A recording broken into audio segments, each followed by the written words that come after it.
All systems go. Cleared for takeoff.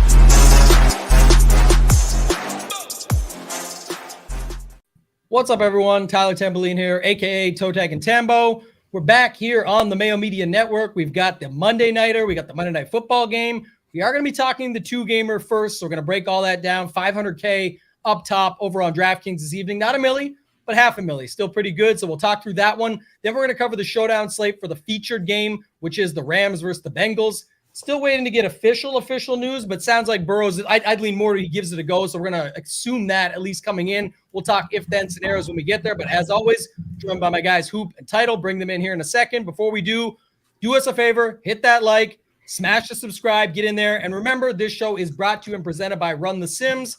Head on over to runthesims.com, use promo code SHIPIT. You get yourself 10% off any membership, or you can just go to shipitnation.com/RTS. Hoop, bring you in. We had a pretty good day at Ship It Nation yesterday. Talk to the people about that, and then we'll dive in. Yeah, big day all around. I mean, not only for our team, but our members as well. G Ryzen taking down the DK live final seat, $70,000 value there. So congratulations to him. Works his ass off over here for us and does a phenomenal job in the MLB and NFL streets. Big passion of his, and just really excited for him to get that done last night. And then our guy Big Marley taking down the tiers contest on DraftKings for $20,000. And, when we, started up our NFL product, we brought on Marley specifically to cover the tiers. It's a, unique, different type of game. It takes somebody that understands the logic behind it to have success. He does a video every week based on the tiers. He does written content on the website revolving around the tiers. And he got the job done for 20 grand. And this, goes along with a ton of our members. I mean, the Discord was just absolutely blowing up. The content on the site was spot on. Keenan Allen in a lot of cores, Tyreek Hill in a lot of cores, Tua in a lot of cores. I mean, we were just all over it. I mean, all over it from every angle. So it was a big day. Job's not done, though. We're looking to build on this momentum. We have this big 2-game slate, massive prize pools across the industry, and a little bit better than last week's 2-game slate. We have 4 teams that have viable fantasy options kind of across the board. So looking forward to breaking this one down. But again, congratulations to not only G Ryzen and Big Marley, but the rest of the members that had big days yesterday. Yeah, huge days. And if you guys want access to those free shows, that's part of this too. We're on the Mayo Media Network. Make sure you're subscribed here. Hammer that like button if you haven't already. But also you can go over to our YouTube station, youtube.com/@ShipItNation. Get in on the action there. All those free shows. Marley does the free ones that Hoop just talked about. Tiers, afternoon slate, and primetime. On top of his collaboration with Title, they do our MMA product, which has been off the charts good. Everyone that says they've signed up for us, that's worth it itself. And then you get NFL, NBA, NHL, MLB, PGA, all those other sports coming with it. But then also G Ryzen does the quick hit videos every day. All these are free, just what they said, quick hit. Like they're literally 8 to 10 minute videos or less, breaking it down day by day. So we got a lot going on over here for you guys. Talk more on that after. Title, let you hop in here, man. How was your Sunday? I know you were very close trying to get that slant, man. You've got what now? 4th, 5th, 6th, and then yesterday was the 5th. Just so close to the shipper with that one. Yeah, it was close. How was my day, though? It was still in the red, unfortunately, but almost got there in the slant. That's how she goes. It's always tough. You look back. Everyone does it. You're close to the top. You take second, whatever it is. You look back at your lineup. What could have been? ETN not getting vultured by Tank, feeling at the 1, all of that. But everyone can go and tell that same story with their lineup. So that's how she goes. Put yourself in a good spot. Hope to get lucky. Hopefully we bounce back 2 games. Or not bounce back. It was a great weekend. But 2 games today, just like 2 games last week. Hopefully we did not have a Nick Chubb, a Jamal Williams, some of the chalkiest people go down in the first half like we did last 2-gamer. But $500K up top. A lot of money to be made. And someone asking about the showdown too. We will also touch on the showdown, the main showdown, the second game today. So, yep, 2-gamer and showdown we'll be touching on. Yeah, we'll do the sim segment at the end too, so you guys can check it all out and see theories. If you think, I'm not going to play Burrow because I'm worried about a re-injury or something, or I want to see if Burrow goes down, I think that means the Rams pound them. Let's look at that score. We'll do all of that at the end. Before we get into it, I want to remind you guys, you can still get in over at ShipItNation.com for $19. You can try the 5-day trial. But again, can't stress it enough. It's only $69 for the month. Most of the industry is $99 or more. They're charging you for just picks and plays or certain core reports, things like that. With us, we have expert content, core report, player pools, slate plans, etc. Tools. Went through the stack rankings earlier today on the free video. When it comes to our stack rankings this week, we had Tua, Herbert, Cousins, Stroud, though. Laporta was up there with his stack, and you could have used him. Like, we basically went through and built the lineup on the review show free on our YouTube station. You can check it out. It's less than an hour. Put it on 2X and watch it. Stack rankings have been on point 3 weeks in a row now. Projections, ownership, of course, and then the education course. Hoop and myself went through. This is a 2-gamer or showdown show. We have a whole showdown segment. We have a conversation around roster construction. We do everything possible to break it down for you guys so that you can check it all out. So do that. Go there. Hoop, I'm going to start with you, man. We've got 2 games. You mentioned it. Better than last week, probably. Different than last week. If you remember last week, and I know we're going to go through game by game, but just talking from overview here first, positions and whatnot.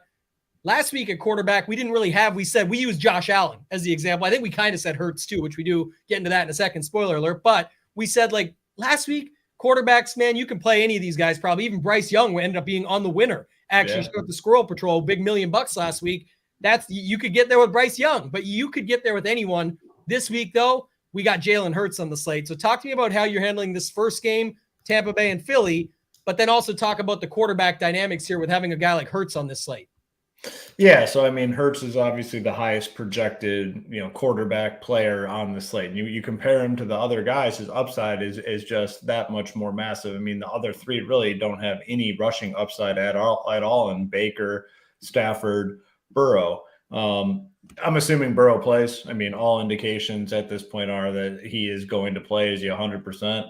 Probably not. But it sounds like he's going to play. We're going to go under the assumption on the show that he is indeed in. But when it comes to Hurts, he has unmatched upside at the quarterback position. And there's just no denying that he is the most expensive. He will be the highest owned. How you handle the quarterback position on the slate, I think, is very, very important because we're going to start going through some of these other positions. I think everyone kind of ends up getting similar type ownership. Some of these running backs, there's 3 primary running backs. They're all going to get some ownership. A lot of wide receiver plays on basically, every team has very solid wide receiver plays. I think it just kind of gets spread out at that position. So I don't know. I think this is a really fun, dynamic 2-game slate. But again, a lot of it, will determine what you do at the quarterback position because, again, Hurts has the ability to absolutely dust the field at this position. Like him, want a lot of him. I like A.J. Brown here, the squeaky wheel type stuff. He didn't really do much last week. He was all pissed off. I think they get him going. We saw it with Goddard. He had that goose egg in week 1, and I think they immediately went 7 targets right to Goddard. Last week. I think A.J. Brown gets peppered tonight. I think he's a very strong option. Goddard I do like as well. Devonta Smith, out of all the wide receivers, might be my least favorite just because the price is way, way up there. A lot of these guys are priced down. I mean, a lot of guys are priced down on the slate. They got Devonta Smith all the way up at 7.6. Could potentially keep his ownership in check a little bit, but again, it's a 2-game slate. Everyone's going to get ownership. And the one thing about these 2 teams specifically, the Eagles and the Bucs, pretty consolidated offenses. There's not a lot of just random little pieces that we can really trust in. So on the Eagles side, you got A.J. Brown, you have Smith, you have Goddard. The running back position, Swift and Gainwell now, that really takes some appeal away. I mean, it takes a lot of appeal away from both those guys with Gainwell now likely back. So for me on the Eagles side, Hurts, Brown, Goddard, my favorite. I do want some Devonta Smith as well. And those running backs, man, I don't really want to mess with it all that much because not only are they competing with each other, but they're also competing with Jalen Hurts, who will rush a lot. We saw them, I think it was twice last week where they got it at the 1 and they just did that shove in thing, which is just an automatic touchdown. And I assume they'd continue to do that. I mean, you can't stop that play. Those QB sneaks at the 1 where they're pushing them from behind. It's especially with a guy like Hurts. Not only can he probably get in by himself, but you add, muscle behind pushing his ass in, he's going to get there. So don't really like those running backs. On the Bucs side, Rachaad White, getting all the work. He's looked pretty good through 2 weeks. His style of play fits DK scoring very, very well. Can catch passes. He also, has been scoring touchdowns. So I think he's a strong option. Then you have Evans and Godwin, too cheap, 6'6" for Evans, 6'2" for Godwin. Evans has the touchdown upside. Godwin has like the 10 catch upside that we like. And then Cade Otton is the main tight end, very cheap for him. I mean, so a lot of plays here. I do want exposure to these Bucks pass catchers. I want exposure to White, want exposure on. It's really hard to take like big stands, I think, at some of these skill positions. So I potentially am going to be looking to make my big stands at the quarterback position. But yeah, a lot of solid plays, and every team that we talk about here, they're going to have solid fantasy options for the most part. So yeah, it's kind of where I'm at on this one. Yeah, we'll spend more time when we break it all down back to back here. But just in general, one thing you did say that I think actually stands for this whole slate is that I think every single offense is consolidated.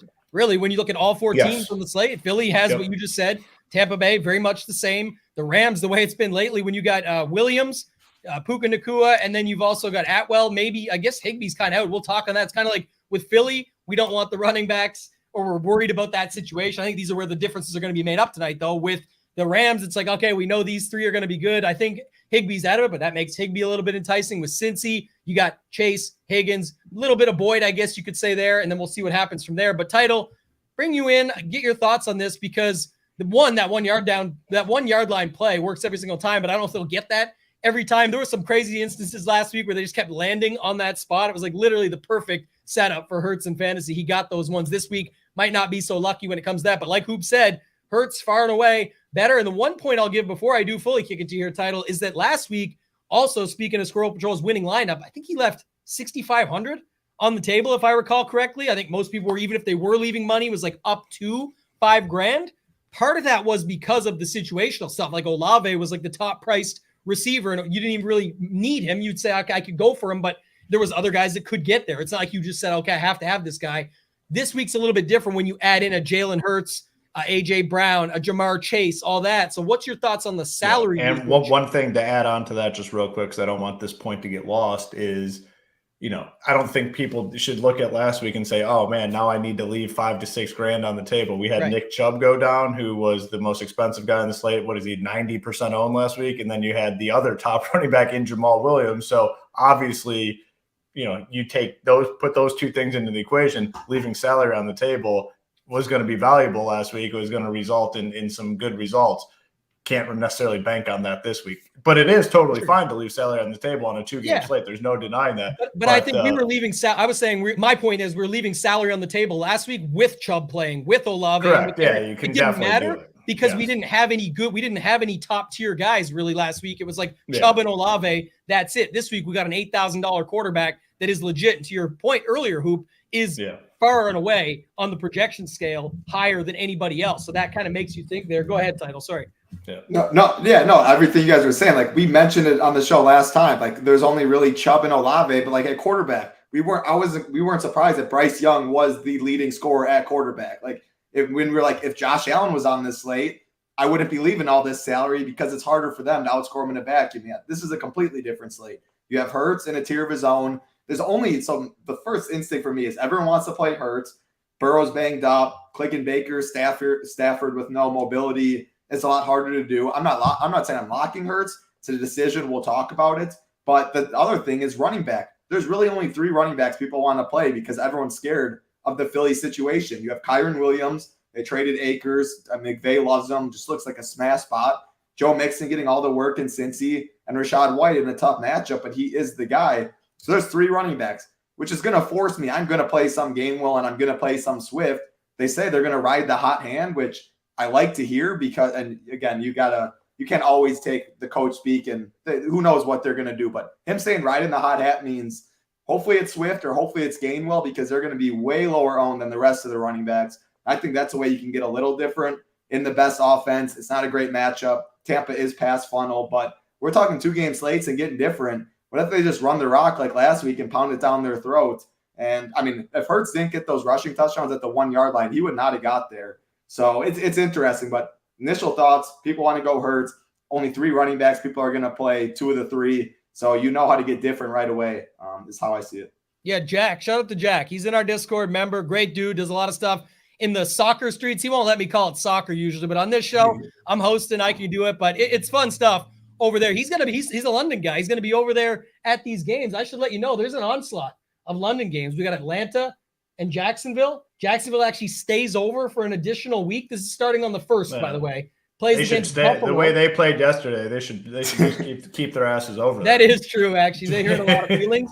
Can you believe Lawrence came back and threw for almost 300 yards in 2 quarters? Like, where were you the whole game? It just bothered me so much. And then Baltimore at Tennessee on the 15th. So 3 weeks in a row, we've got London games. He said, shout out to Title's Cores, crushed yesterday. That's one thing, too. People don't know this, but like Title, most humble guy out there. He's always in the streets, in the cash game streets, deep into it. He'll play whatever you send him. He's like, please send it my way. He's trying to get action. And he puts his top 4 plays on both sites over on the site to help you get a starting point for your building blocks. And again, most people don't realize, but like that's, to some people, that would be valuable enough in itself. But you get all of the other factors, the tools, projections, the ownership, all the other things for all the other sports on top of it. So huge when it comes to that. But Jack says, to Title's point right there, one of these running backs, man, just could be the thing. And it's not to get, you could play them with Hurts if you still think Hurts crushes and does more than these other dudes. There's so many ways that you can go about it, but I think there is going to be tendency to leave these guys out. And Tyler, I want to stay with you for one quick second. Actually, I want to ask you about this. You follow this stuff a ton. I'm not sure if you just saw it earlier. It came out about an hour and a half ago from Schultz in our Discord. Somebody posted it, but about Maddox being out. Avonte Maddox is out. They get crushed in the slot. That would be Godwin, but they're actually going to move Bradbury over supposedly to try and take advantage of that. I don't know. It's tough to gauge these things, and it's a 2-gamer, so I don't care that much, but I think people do like to know this, and people do care about this stuff. So give me your thoughts on that one quick. Yeah, it's tough because like you see the Patrick Surtain's going to follow Tyreek Hill tweet yesterday, and like some people get scared. Yeah. And we talk on, exactly. We talk on the show even prior. It's like they move them around. Like I have all the respect in the world for Surtain, one of the best cornerbacks out there, but how much they move him around, all that stuff. Now, Godwin's not – I'm not comparing Godwin to Tyreek by any means. Like, I'd value this a little more. But especially on a 2-game slate with only so many options that you can click on, right. I'm not really factoring it in. Maybe a main slate and a deciding factor, you can go the other way. But, yeah. I don't even factor it anymore anyway. Like, if people used to use it, I get it. That was back in the day. These were the tools. Not – saying anything bad about anybody out there. I'm just saying these were the tools you used back in the day. Like, I'm looking up these matchups, and sometimes I think it's just something to fall back on, right, Hoop, where – if Tyreek gets shut down, they're like, oh, we told you Surtain's the real deal and they're going to bracket him and all this. Instead, it's like, see it, like I said, gone. Peace signs. He's gone too fast. Speaking of that if I'm told they're going to double team him, if there's a report, Justin Jefferson's double teamed all game, I'm not playing Justin Jefferson then. Like, I don't want to do that. Yeah. But they never come out and say that. Never works like that anyway. I mean, the thing is, it's a different position. The rules are different now in the NFL. These wide receivers just have a massive advantage over the DBs, especially these top tier wide receivers. They're just so elite where it doesn't matter. I mean, the matchups just simply – yeah, there's so many things you can do. Yeah, there's just so many things. I mean, you saw it last night with like Devontae Adams. Like they had Garoppolo freaking sucks, and they have the fourth and 1, and like they see that the DB's like 5 feet off Adams, boom, just little slant, boom. There's so many things that you can do with these guys. It's impossible to stop. I don't give a shit about the matchups for Tyreek Hill, Justin Jefferson, Jamar Chase. You can throw in that category. Those guys are just too elite. And then the next thing is, the secondary options are so damn good and so fast and so athletic nowadays that if they do double or triple or bracket, those other guys are going off. You just can't stop it. So that's why they're not willing to do the double teams and things like that.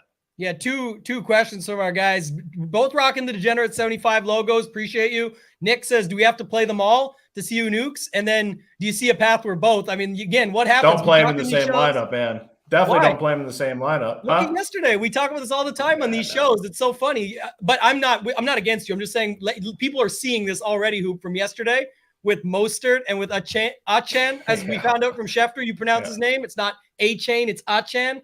But either way, people see that yesterday, and now today, there's going to be Swift, Gainwell lineups where people just jam them both and hope for the best. It's a decade situation where a team literally scores 70 and then they both scored 4 touchdowns. Like that's not happening for a very long time.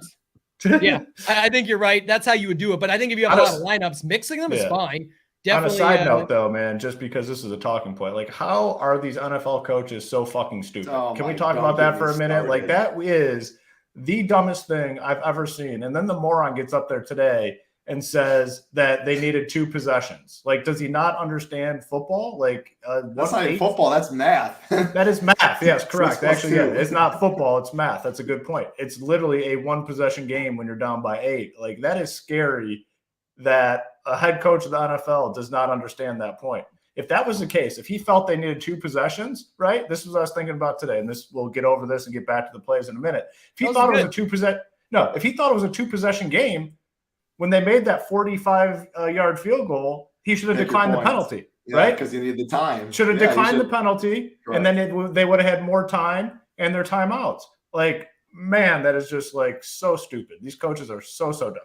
I couldn't believe someone made Mike McCarthy not look like the worst coach on Sunday yesterday. I was tilting Mike McCarthy so hard, and McDaniels made McCarthy unforgettable to everyone else with how dumb he was.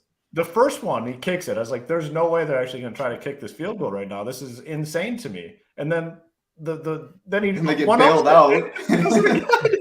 Oh, my gosh. And then goes on to say that they needed 2 possessions. Like, wow, man! Like if their owner was anyone else, I mean, that guy's a weird dude. It seems like that's like you should be fired immediately. Like literally fired on the spot for just making that comment today. The guy with the Dumb and Dumber bowl cut, man, just incredible stuff. Yeah. Our guy Hebrew said A-Chain does sound way better. Yeah, Schefter. I think I'm gonna keep saying A-Chain. I think I'm gonna keep saying A-Chain. Also, by the way, title. They're finally seeing you rock the hat. Remember, they thought you didn't own one. He asked where they can get one. You can go to shipitnation.com/merch. And also, Hoop, stand up. The new shirt. I love this one. I can't wait to get mine. Just Ship It is in with the rocket ship. Love that. The ode to the Nike Just Do It commercial. I love that one. So you guys can check that stuff out. All limited supplies. Go ahead. Yeah, ready to ship. You order, they ship. Yeah, ready to go. So it's cheap shipping. Hoop gets it handled like next day. He gets his crazy fingers going. He's excited, putting the boxes together, winding it all up. So get him excited. Go over and check out the merch. Hoop, I'll come back to you on this one. We just spent a little bit of time on the running backs. You can mention more on that. Rashad White, obviously on the Tampa Bay side, just definitely feels like on all these games, besides maybe Williams when we get to the next game and Mixon, I guess it just feels like White and these Philly guys will go a little bit more overlooked. Again, you only need to use the 2 spots, right? You can get away with just using another receiver in the flex, another tight end. There's people have seen this all work in the past. Even yesterday, there was the winning lineup in the Millie Maker had Tyreek / it really had Thielen. If he did it, probably he did 2 of the same lineup and mixed it up. But Thielen in the flex was the winner. So I mean, people are seeing this all the time now. Thoughts on the rest of these running backs in this game, and then tight ends you can mix into that as well. It feels like that's where things are going to go a little bit more overlooked, besides maybe Goddard. Yeah, so I mean, there's 3 running backs that everyone want to play. I mean, we talked about it. Kieran Williams, crazy, phenomenal role now. Joe Mixon, phenomenal role, and then Rashad White. So they're all going to get some degree of ownership. I think White out of those 3 has the lowest ownership. I like the conversation about the Eagles running backs. I mean, they're going to be the ownership difference between White, who I think is number 3, and then Swift and Gainwell, who are 4 and 5. It's going to be massive. It's going to be a massive, massive difference. But man, that the role for those Eagles running backs is not great. So I don't know. I could potentially just fade, to be honest. But I get the play. Otten, I do like. I mean, he's relatively cheap, 3.1K. All these tight ends are pretty cheap. We have the Bengals guys with Irv Smith out that we'll talk about in a minute.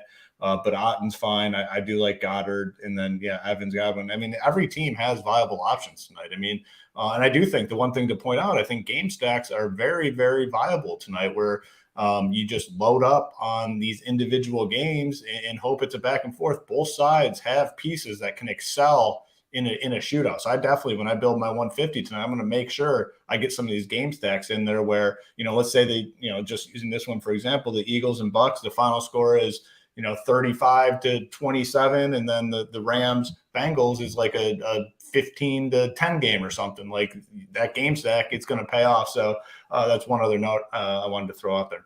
Yeah, and I will say this too, just on the note you just made, but like in this game here, so both of them were around a 44 total. It looks like the Rams-Cincy game, which we'll go to here shortly, went up a little bit since the Burrow news of the expectation that he's going to play. Sure, that's the obvious reason why it makes sense. But I'm just saying you could see one game go off, and that just separates you completely when you do that. You only get a couple pieces or one or two pieces from the other game, something like that. So definitely think that's something. I also, Title, I'll get your final thoughts on this game, just wrapping it up. But I also will have some Baker. No matter how much Hurts I get, I'm always, if I'm into him, I'm playing the opposite side. Someone mentioned earlier, people have already thrown on this team this season, and that's great. But if it does push the pace back and forth, if Hurts goes off, for Hurts to hit his ceiling, I know it's only a 2-gamer, more for a classic slate, I guess, the strategy. But the idea is that he goes off, it's more likely the other guy to keep pushing it. Now, in a 2-gamer, that's not necessarily true. That's why I said that. Disclaimers, because it could just be that Hurts breaks the slate, and you don't need anybody else. You just need all in Hurts. So I wouldn't blame you for that. Nick says this. We'll go to that game in a second, but definitely think Burrow will be lower owned tonight because people are worried already. All the Twitter doctors are showing off the x-rays and what it would look like, MRIs and stuff with if this, then that. Oh, it's too soon. It's only a week. I don't know. I think he'll be lower than expected because of that. Title. Running backs, tight ends, any final thoughts in this game before we move on to the next one?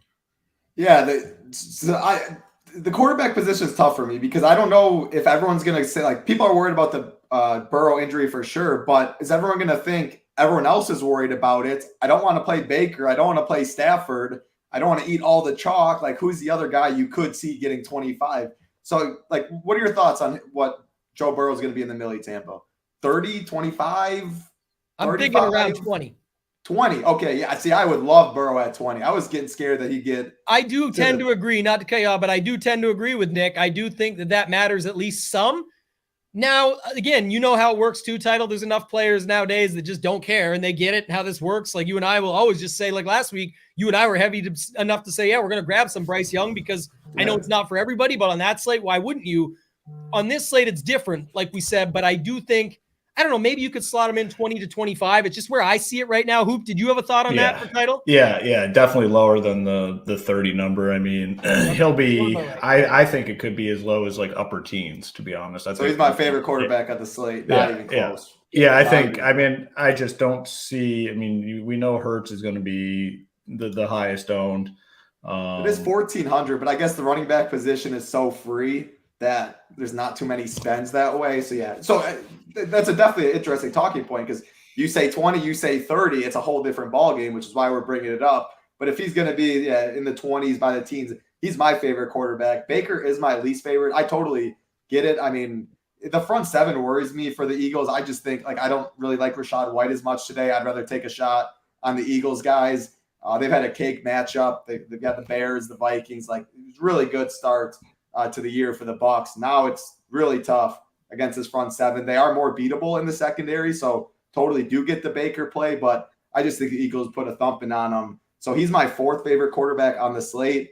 For the running back position, we touched on it a lot. I mean, Kyron Williams feels like the strongest to me. Mixon's going to play all the downs, though. Again, I'm worried about White. Great role, but tough matchup.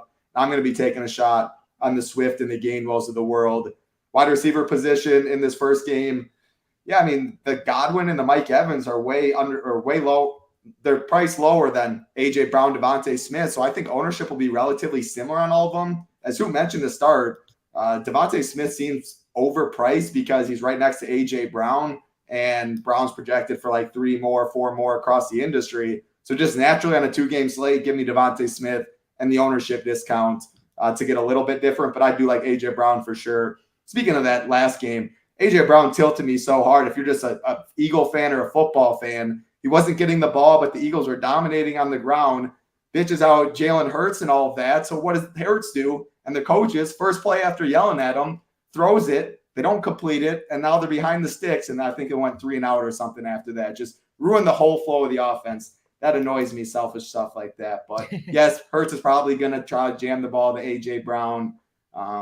It's interesting, Zacchaeus, because Quez Watkins got hurt in that game. Zacchaeus stepped in as the number 3, played almost every snap. He just did not get looked at all. But that's because they were running it down their throat the whole time. They didn't need to. So he's a dart throw wide receiver 3 at 3K that I think is in play as well.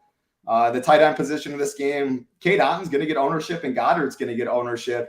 If people go cheap, it's going to be Otton. He's out in the field almost all the routes. He's 3K, probably trailing from behind. So I like it. But the ownership on Cade Otton, for knowing who Cade Otton is and the player he is, and then you'll see his ownership on this 2-game slate. makes me question if I just want to go underweight and just jam Goddard's upside, or we'll talk about later the two games. I think there's some options there. So I like Goddard more than Otten, but both are in play. But yeah, the quarterback position is really the big deciding factor, I think, on this slate. Yeah, the one thing I will say is if I'm playing Baker, I'm going almost full game stack here. Like, I just don't, it's not like I would ever see Tampa Bay just work Philly. We know that ain't happening. So I would have Baker with his passing options, and then I'm getting dudes on the other side. And if that leaves the money on the table, then so be it. But I think that's the difference. It'd be where you're not leaving enough money that you could just get Hurts, because then it's tricky. Now, if you want to make a couple lineups, you could always do that. Build your best Hurts lineup game stack, and then just drop Hurts to Godwin and hope that something happens on those lines. But if I'm off Hurts, I think it's because I'm on Swift, Gainwell, something like that, where those 1 yard plays aren't happening, and it's Swift trotting all the way in this time instead of falling down or whatever that may be. So definitely going to angle it from that perspective. I don't have much else on this one, Hoop.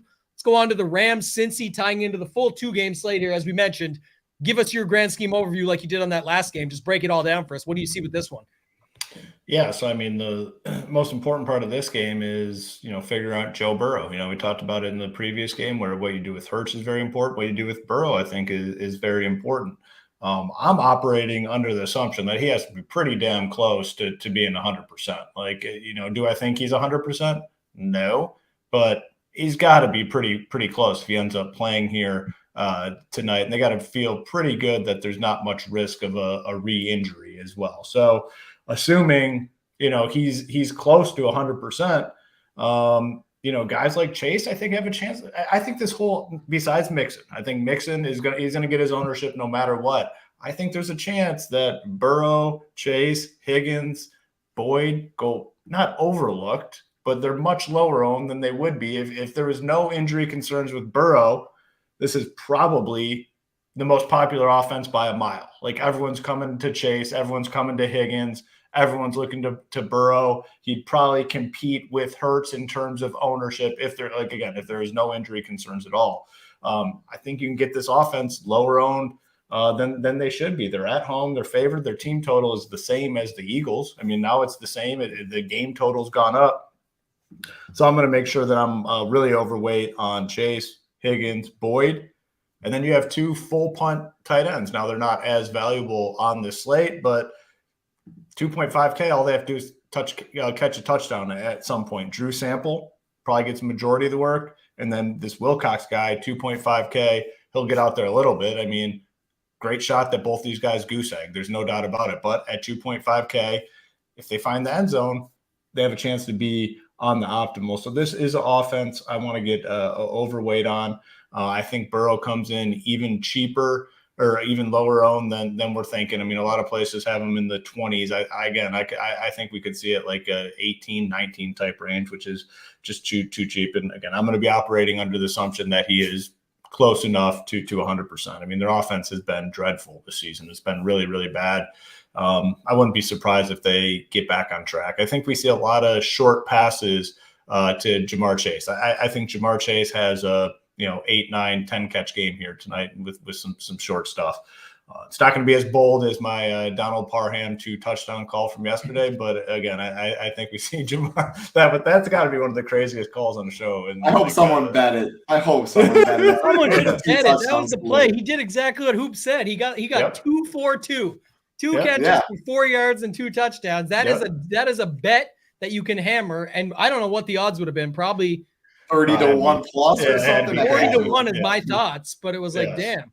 Yeah, that would have been nice to have. I should have bet it myself after talking shit about how that's the play. It ended up being the way. Like, Laporta crushed. You didn't need Parham, but you bet that. Yeah. That's why we said you bet it more than you play it. Yeah, because even if you do get the 2 touchdowns, you still need to get everything else right. Yeah, that's what I was trying to say. I love my guy Hoop. He's my boy. Like, we started this company together. I'm saying, like, this was the thing. He said that, and all I was trying to point out to people is, and we did it today, like, same with Chain, or Chain as some were calling him. He didn't show up nowhere. Know why? Because nobody, even when you played him, you didn't have him in the right mix of everything, and he scored 54 DraftKings points. With Parham, it made sense, and you're just punting off the position. Crush Smythe. There is arguments for that. All I was trying to say, someone was like, Tambo, Hoop owned you. I was like, no, he made an incredible call. But I said, when you're telling me he owned me is when you could be cashing your ticket that I said to go bet already.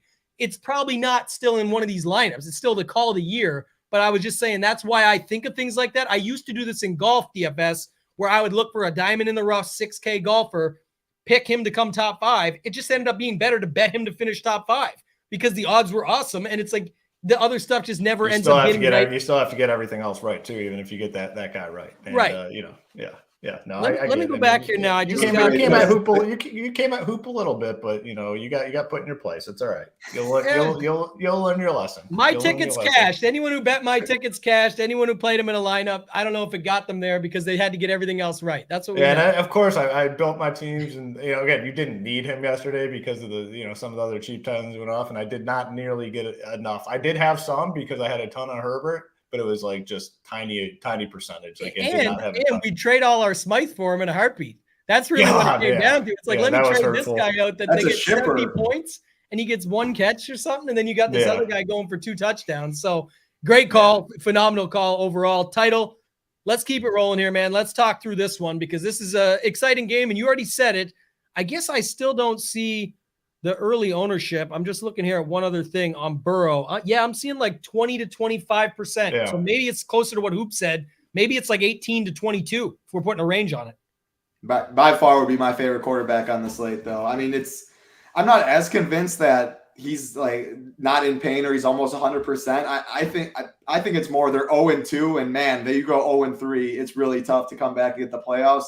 So he's trying to work through it. Again, I'm not really sure, but he's a pocket passer. 3-step drops, 4-step drops, maybe more quick passes. And that means more PPR for Chase, Higgins, all that. Higgins has led the team in air yards so far. Chase very disappointing to start the season. I'm going right back to the Chase. I'm going right back to Higgins. Boyd has a good price at 3.5, but which is really interesting. So Boyd at 3.5, if people do want to save money, I think he's the guy people want to do it with. Van Jefferson for 400 more. He hasn't had a good start to the year at all. Everyone's talking about Puka, everyone talking about Atwell. Van Jefferson's still out there all the time. Again, the air yards haven't been there, but 400 more for worse projection, worse ownership, or way lower ownership. That'll be a pivot I'm looking at. And then that's like the Zacchaeus thing too. If you want to get really different, that was in the last game, but Boyd will be the popular, or if you do want to punt, Boyd at 3.5K looks underpriced. Zacchaeus down there too can get you a little different, but Chase and Higgins, I definitely like there. The tight end position is interesting. Drew Sample. So Irv Smith is out. That's why we're mentioning the Drew Sample name. He's 2.5K, like in a vacuum. I definitely like Cade Otton more, but I think Cade Otton's 4 times higher owned, 5 times higher owned, something like that. So Sample's going to be on the field, can catch some dump offs. He will definitely be in my pool. As far as the Wilcox guy, I think I'm just going to hope that it is Sample and not Wilcox at all. But again, if you're trying to play win $500,000 today, maybe it is Wilcox, but I definitely prefer Sample. Higbee on the other side, 4.4K. And again, very disappointing. I mean, man, Puka's just absolutely been crushing. Atwell's been crushing. Higbee's been forgotten here. He's 4.4K on a 2-game slate, though. I definitely will have some. I don't really know how you can ignore it. And then as far as the running back position, I definitely prefer Kyron Williams over Mixon. He just, they have nobody. You traded Cam Akers. They love this guy. He looks really good as well. Can catch passes out of the backfield.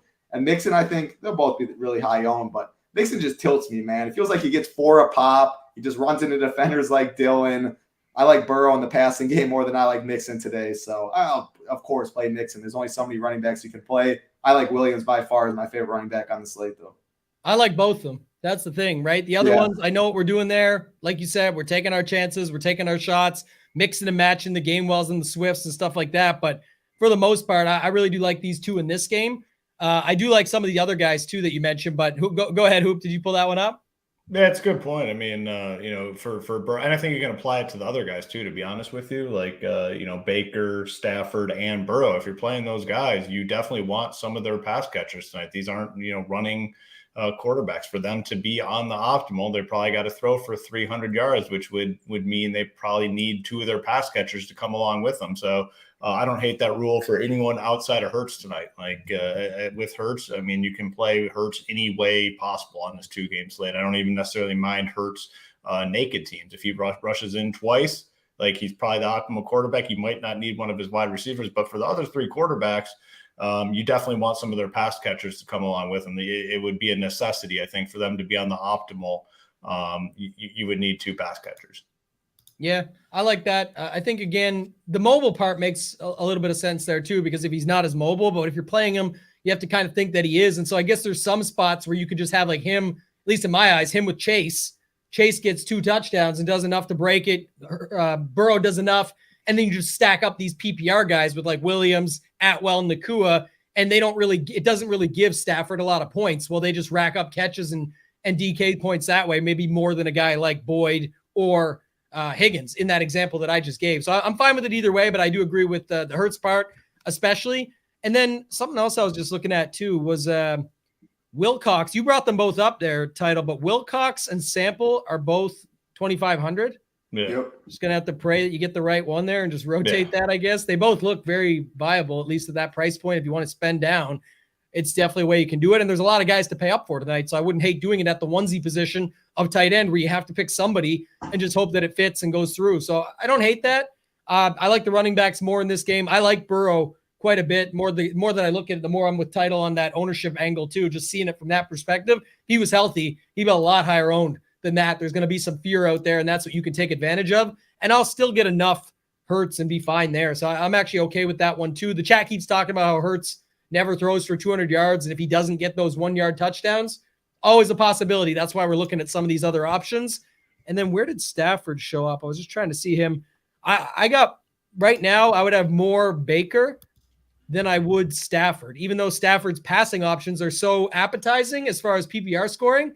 It's more of just, I think, like I said, if you get after a guy like Baker with all those guys on the other side, like Mike Evans and Godwin and Otten, all those guys, you would just want to bring back the Philly guys, and then you can just mix in the Kieran Williams and the Nakuas or something like that if you want. Yeah, that's a good point here too. Well, those Bengals tight ends, they're likely to be in there blocking. I mean, they're going to want to add some protection for Burrow, but again, if they're at the 5-yard line and one of those guys runs a route and scores a touchdown, there's a chance they are on the optimal tonight at their price. I think it was the last showdown, the Giants one we talked about, like Bellinger. He's more of a blocking tight end. He was out there almost all the time, though. Chip and Bosa, you chip, and then you go to the flat. I think he had 2 catches like that or something, too. So you can expect some chips and maybe some dump-offs right there. But I do agree. Sample and Wilcox will be used to block a lot to keep Burrow upright. And I'm not opposed to this either. And honestly, it might be something I do. I mean, these guys like Burrow a little bit more than me. Like, he hasn't looked good this year, and there's some sort of injury component. I'm not opposed to fading him. I would potentially be okay with something like that. Then you have to take those sort of stands. Like, you have to do something with your lineups, even though, it does look like he's coming in at, 18, 19, 20%. If he's not the quarterback, those teams are done. So I don't mind taking stands on the slate. One thing I'll say, me and Hooper are enemies now, as you guys just learned 10 minutes ago from the Parham thing. I read this.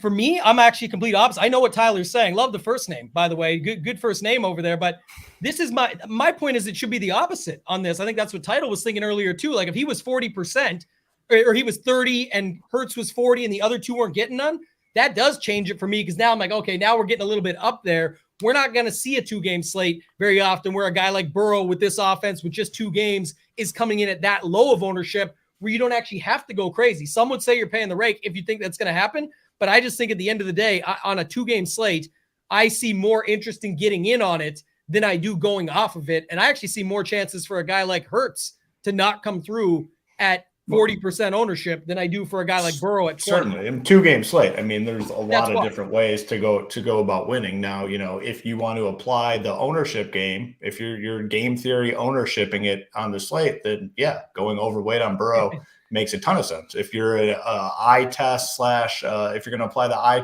test / recent results / potential injury to it, then you might think that anyone that plays them is paying the rake tonight. So you can play both sides of it, certainly. And it's a great situation. That's why I said when we first talked about this game, what you do with Burrow, I think, is the most important part of this game and potentially the slate, to be honest with you. Because now we're going to talk showdown soon. Any love for the siege? Jordan's bringing this up now. Are we bringing in these backup quarterbacks, Hoopster, and saying we're waiting for this injury just to happen right away and we get in on the backup and ship all the money in showdown? Talk about people paying rake. The backup QB guys are paying the rake for us. Like, don't ever play backup QB. I don't care. Like, that, just never. You know what's going to happen now. Burrow's going down on like the first drive. Let's hope not. Let's hope not. I think he might end up being my highest owned now that I look at this. Him and Hurts will be very similar. Also, the enemies too. But this guy said, Tambo, ask Hoop how his captain tasted last night. I mean, yeah, my captain tasted great. I had 40% of Devontae Adams, so I don't know, like, what he's talking about because you changed it on the site. Yeah, I changed it at the end. Yeah, because anyway. I built a team that I freaking loved, and I had to switch. I had to take Adams out and put Josh Jacobs in. It didn't work out well. That team lost a shit ton of money. So if that's the answer you're looking for. There you go. You got it, buddy. How about my captain on Thursday night when I won $40,000 on Showdown? Well, you didn't ask about that one, did you? Yeah. Take that, Mark. Take that, Mark. Come on. You can't pit us against each other. This is the squad right here, the SHIPIT squad. The three of us are on every single show together. You guys get to know us, what to know and expect when you're watching this Monday, Thursdays, and Sundays. Don't forget, here on the Mayo Media Network, hammer that like button. Almost 400 watching now. You probably forgot. We'll take a second of silence. Just go click that thumbs up, hit that like button. It helps us out a ton. Let's keep it moving. Title running backs in this game we spent a little time on, but they're going to be very popular. That would also make sense too. I mean, you can do Burrow with Mixon, but we saw this yesterday. Dinkmeyer's winning team, Drew Dinkmeyer from ETR, we looked at it this morning on a review show when he went with Herbert, Williams, and Allen with Madison, as opposed to many were playing Kelly. Now, 2-game slate, totally different. You can play 6 guys from one side. I'm just saying, if you know Mixon's going to be popular, which he will be, he's going to be maybe the highest owned on the slate. Maybe Kieran Williams, it'll be close, I think. But either way, highest owned running back probably. Would you run that like without him? Can you go like just like for you just go Burrow, Chase, Higgins, one of those cheap tight ends and just stack it up that way and just get off Mixon altogether? Maybe play Swift or Gainwell. 100%. I mean, 2 games just are very, very similar to Showdown. Your lineup, your team should tell a story. And that story would be, you're playing a lower owned Joe Burrow with his pass catchers and fading one of the chalkiest, if not the chalkiest running back. Just saying, they get behind, they have to throw it. Someone mentioned we're talking about these tight ends staying in the block more. Maybe Mixon has to stay in the block more to keep Burrow upright. Like, I'm by no means making a rule to not have Mixon and Burrow together because Mixon is a good pass catcher. There's only so many running backs. Like, Mixon could have 11 on this slate and still be on the optimal. If you told me he has 11, I would have 0%, no doubt about that. However, with only so many running back options today, it wouldn't be the craziest thing. So I'll have a lot of Burrow. Yeah, like he's probably going to be my highest owned. Him and Hurts will be close. He'll be my most overweight quarterback to the field. So just naturally, I'm going to want less Mixon because I already don't love Mixon in this spot. I like Williams a lot more. So yeah, I'm under on Mixon. But the thing is, like I said, he can get 11. We're playing Rachaad White, who I don't like at all. Tough matchup. Swift and Gainwell, like who knows what's going to go on back there. I'm taking the chances, but yeah, there's a reason Mixon's one of the chalkiest guys on the slate. He's not going to come out of the game, can catch some passes, and there's not great options. But yeah, I like the passing game more, but I would not group them away from each other. You can definitely fade it though and play the passing game. Yeah, and I think with that said too, just I always love listen to you guys talking and get my own theories and ideas from it. You just said it though. I think, like you said, if he ends up with 11 or 12, there is a chance he still ends up on it. So I think he will still hit a lot of my Burrow teams. Just because if I'm more bullish on that, like what you said was perfect, I'm going to be maybe in line on Hurts and Burrow, but way overweight on Burrow to the field. So what that ends up looking like is I still will have enough teams with them where they're together and just hope you get some of those checkdowns quick or, the first drive, you don't get it. It's a Mixon touchdown. You're like, oh, that sucks for Burrow. But then the rest of the game ends up being a bit of a back and forth and Burrow ends up going off anyway, enough to be the one that's needed on the slate. Shout out to our guy, G Rise, and he got the party hat on. He should be excited to party. Those that don't know, he got in on the action yesterday, almost shipped both live final seats, but he got the big dog over at DraftKings. He might not even know this yet, but not only is he going to be playing for $2.5 million for first, this year they have an afternoon-only tournament for $500K up top, cool. Which is huge. It's another fun thing because I know last year I was pretty dead in the morning. I would have wished there was an afternoon-only slate that I could have a chance at just another $500,000 to see how that goes. So shout out to G Risen. He got the job done. If you guys want to work on getting the job done, get over to shipitnation.com. All sports, everything included. You can get it as low as $19. I do recommend the $69 monthly. It's still way cheaper. All those other sites out there, $100 or more, or $100 with a little percentage off for 1 month or something. We're same price all the time. $19 is 5 days to check it out. You get in now on this Monday, you'll get in until most of the weekend and get to see a bunch of the stuff. You'll get the Ryder Cup content for golf. You'll get the MLB stuff daily. And then, of course, all the NFL stuff that we have going on in the future. NBA, NHL just around the corner. MMA on an off week this week, but normally crushing every week. But content, tools, rankings, projections, ownership, and then, of course, the course where we break it all down. Hoop, let's talk about Showdown. Let's move on to that. We usually only go an hour, but we're going to do the sim segment too. But let's talk about Showdown. Will you kick things off there? If you guys want to throw some of your scores in the chat, we'll start checking that out for you guys once we get to the sim segment. Go ahead, Hoop. Yeah, so the Showdown slate, I think it's pretty wide open what you do at captain. I mean, a lot of different ways, I think, to go at the position. The one thing I know for sure, man, this game features a lot of pass catchers that have that big time upside that we saw last night in Davante Adams. There's numerous guys that can have those, slate-breaking performances. Jamar Chase, T. Higgins for sure. On the other side, the volume that Puka's getting, the volume that Tutu Atwell's getting, like those guys could be the captains just based on sheer volume. The catch upside is huge for them. They find the end zone, boom, you need them. Looking at the pass catchers, I don't know, like Burrow, Stafford, I'm not as interested in. And then you have two running backs that are getting all the work for their team, Kieran Williams and then Joe Mixon as well. So initially, my first plan is to focus on these volume guys because I just feel like one of those guys is going to be the guy that you need up in that spot. Probably not going to be on the quarterbacks all that much. And then obviously we have our kickers who are cheap, 42 and 4K. People are still attaching themselves to the defenses because the first 2 out of 3 slates you needed the defenses. The ownership on these defenses is paying the rake. It is paying the rake, and it might continue. I mean, captain. Well, I can't remember the slate. Was it just on Thursday? The captain. It was the 49ers. Yeah. Yeah, like the captain ownership, they're like 12% in the captain and massive in the flex just because they got there on 2 of the first 3 Showdown slates. But these defenses are cheap. I think find flex options, Bengals, Rams. So those are just some like initial thoughts from me on this on the Showdown slate. Yeah, Title, give us your initial thoughts for the Showdown slate, and then we'll get to some of these breakdowns. We obviously talked about a lot of these guys, but I think now relating it to Showdown, a little bit different than the 2-gamer where we've got different outs, options, things that we're doing there. Here, more condensed. Give us your thoughts early on this Showdown slate for tonight. It feels very much like yesterday in the fact of value's tough, and that's why like Davante Adams was 15% in the captain or whatever it was if it was a different slate when we had all the 49ers slate when Ayuk went down and you had Ronnie Bell, you had a million guys down there. Davante would have been like 30% in the captain. So like Drew Sample at $200 by far looks like the best value, but I mean, it's Drew Sample at the end of the day. If he's going to be decently owned in the flex spot, just because it gets you a lot, you can make cases to go more balanced build. I agree with Hoop. I don't like Burrow and Stafford nearly as much in the captain spot. I'd rather the pass catchers, so many big guy or big play upside. Chase, Higgins, Tutu, Puka, Kyron Williams, Mixon. I'll take my shots on the skill position guys that can rack up points in a hurry. If I did go a Burrow or Stafford, I would in the captain. I would definitely pair him with at least 2 pass catchers. And I will be playing Showdown today and the 2-game slate. So the more when Hoop was talking and I was looking into a little more, maybe in the Showdown I just jam more Rams defense and tell myself, okay, I'll have plenty of Burrow in the main slates.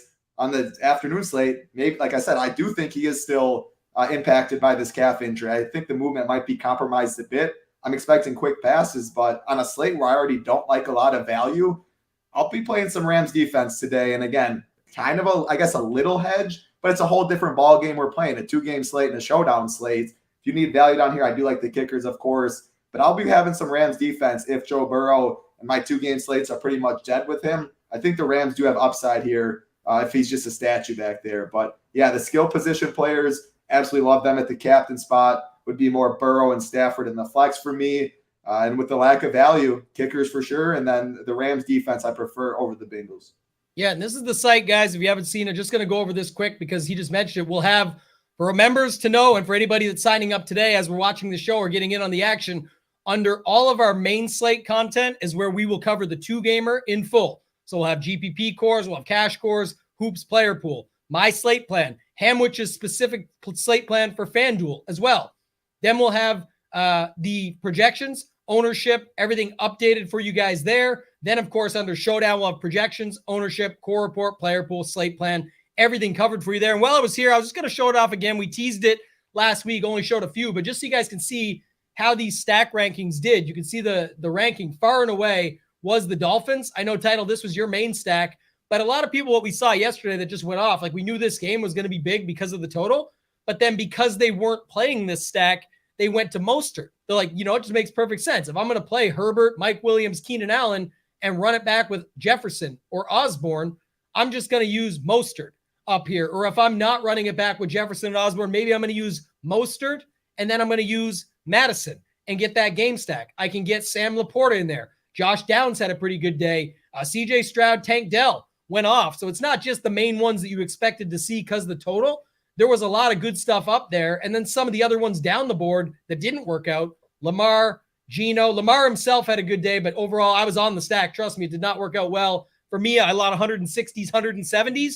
On a slate, you needed almost 300. So just to note, this was some other ways that you could go about it. But, Fields, dead last, like Chiefs punished them. It's just little things like that you can see within this. It's all based on our projections. It gives you an actual value ranking so that you're not just seeing, your main stacks like Josh Allen and Diggs. Even with Josh Allen, it's looking at that with even Josh Allen with value options did not go well for the stack rankings. And overall, it was a great day for them on the points on the board. Not a great day overall. Mahomes, Kelsey, way less than these guys at the top. So just something to note that you guys can check out moving forward. Hoop, what's a score that you liked here, Hoop, that you want me to pull up first from the chat? Let's go with the, a potentially high scoring games, 28-25 in favor of Cincinnati. Deacon, the legend, actually won the $100 yesterday, right? He did. Shout out Deacon to the legend. Yeah. And the money will all probably get sent when we do all of our giveaway payouts, but I know Hoop will have that within the next probably day or two. We'll get it all done. Yeah, high scoring, close game. Let's see what we get there. Yeah, what was the score again? You said 25-20? 28. Yeah, 28 or 25 for the Rams, 28 for the Bengals. That's what it was. Okay, 25 for the Rams, 28 for the Bengals. We'll run it. Just so you guys know, we've talked about this on plenty of shows in the past, but some joining us for the first time. This is runthesims.com. You can go over to Run the Sims. You can use promo code SHIPIT. Gets you 10% off any plan you choose if you guys want to check this out and see what it's all about. But it's very much a manual tool that you can play with. You can change the market share. If you think you got a beat on that Philly game, you could take this to the 2-game slate. If you got a beat on Philly's running game, you can change Gainwell to have more share than Swift or whatever you want to do to be able to find your way around it and see what you get. But just so you guys see how this works, we'll run the Sims with the score that we just set up. It does not take long to run. Once it pops up, it's going to show us what their ownership is expected to be, what they simulate out over the certain amount of slates, in this case, 10,000. You can look at it here. So Stafford looking to be 44% in the flex. In this game plan, he shows up in the flex in the Sims almost 54% of the time. So you can get leverage there. They're saying, though, he's over-owned in the captain. If he's 12% in the captain, they're only seeing him come out in the captain slot 9.5% of the time. So overall, negative leverage at the captain slot. Overall, they say you should still get him, though. They're just thinking he's better in the flex than he is the captain.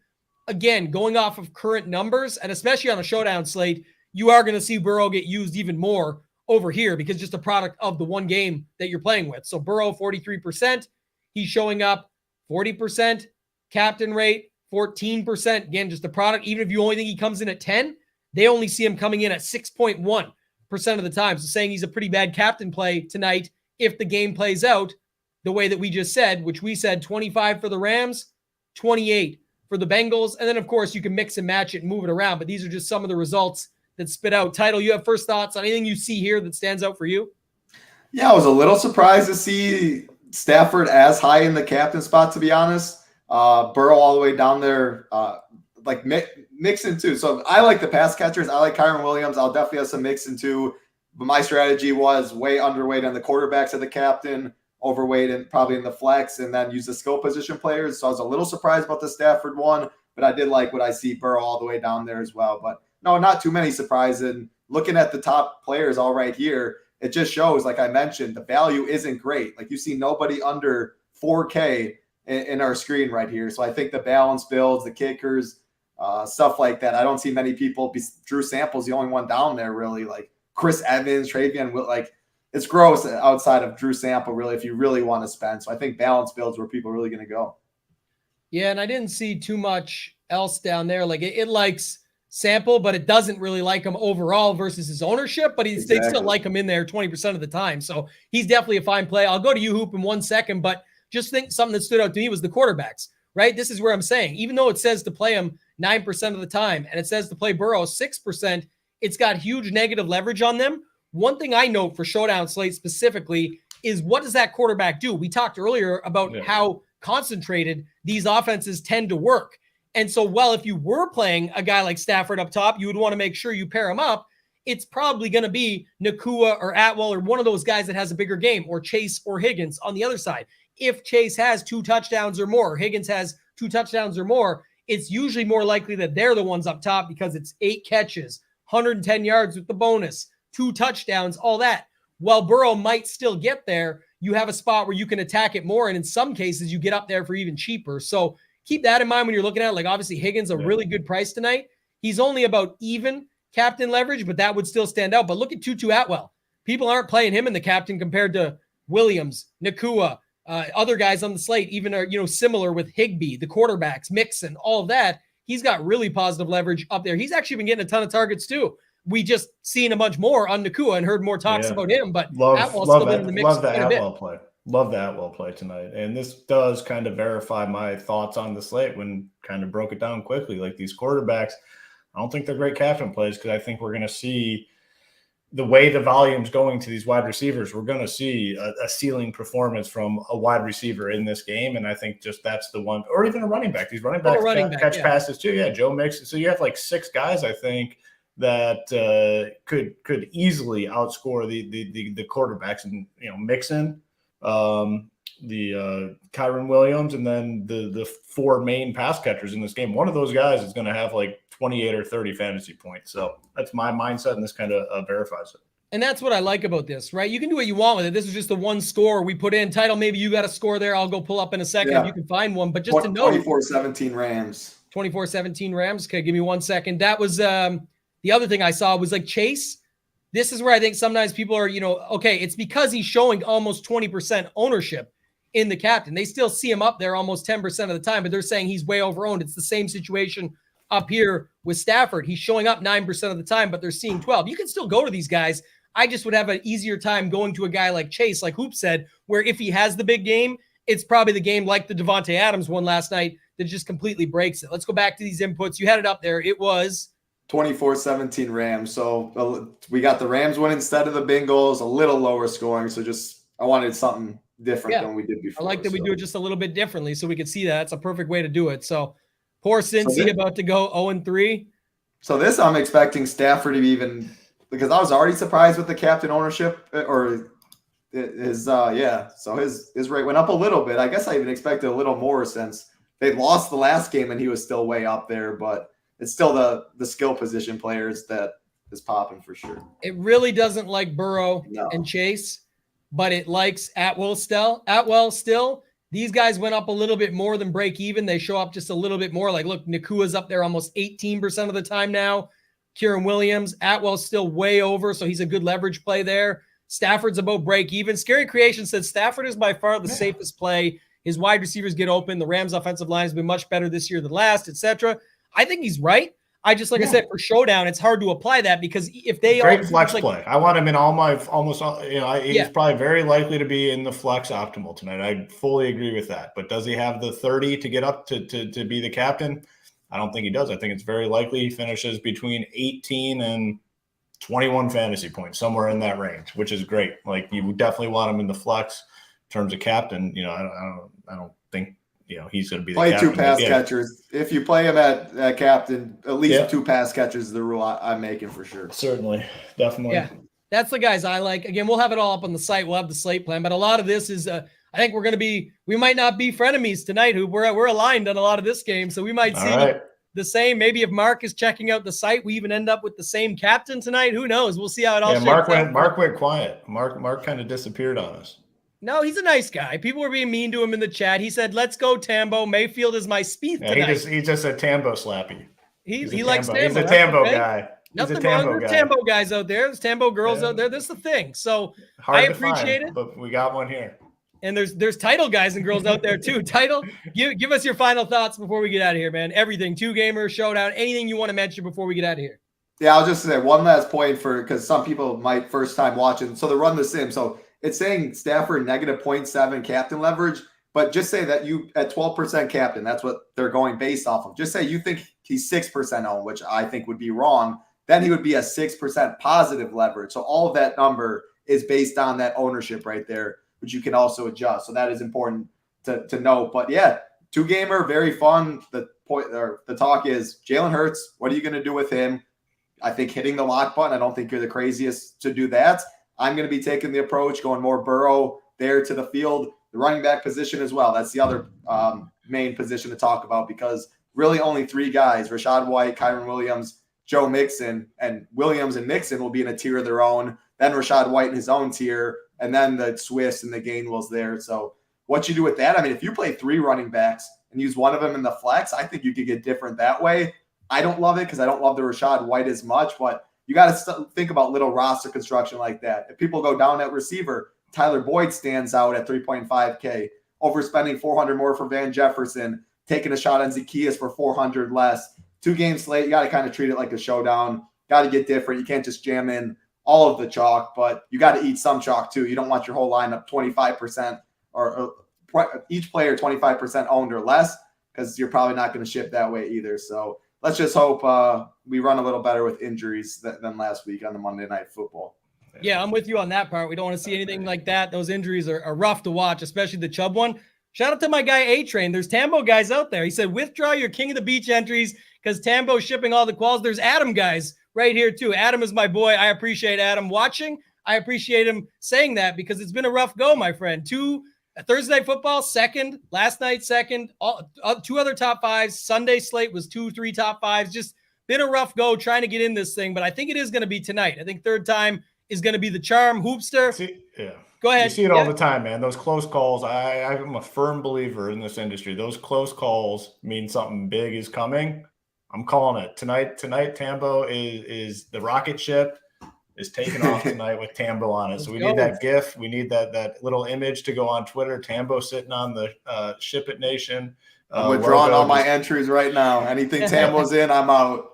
We'll get it. It's going to happen. It just takes time. We got to get there, but it's fun. Lot to go. Hoop, final thoughts for this slate before we get out of here.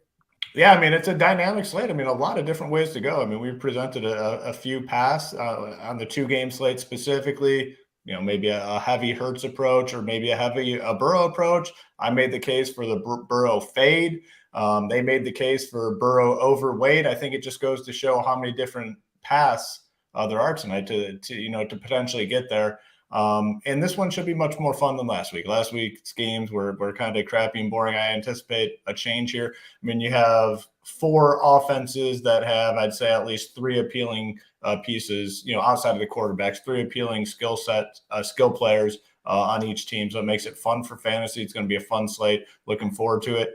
And again, big day yesterday for the SHIPIT Nation team.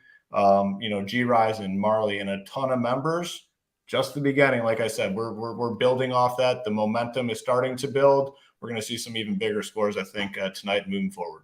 Yeah, and if you guys want to get in on the action, go over to shipitnation.com. Talked about it enough. You can use the 5-day trial. If you just want to get it started for the $19, you can go over and get the monthly for $69 and get in the Discord instantly. So if you've been looking for a place to call home, check out, be around like-minded individuals, similar goals and mindsets. We're all in there, access to everyone, but it's a lot about the members, right? We're there. We'll answer questions and stuff, but there's great conversation going on in every channel. We don't even cover soccer. We don't cover college football. We don't cover tennis. Yet there's 3 channels in there that are all popping off that are member run, basically, that people go in. You can hop in at any given time. We've got some League of Legends, some NASCAR in the general discussion, just a lot of good stuff going on there that you guys can check out. So we'll be back. We'll come back for Thursday Night Football, same channel, 2 p.m. Eastern. That's going to do it for this one, though, guys. For Hoop, for Title, for myself, ToeTagginTambo. Let's ship it.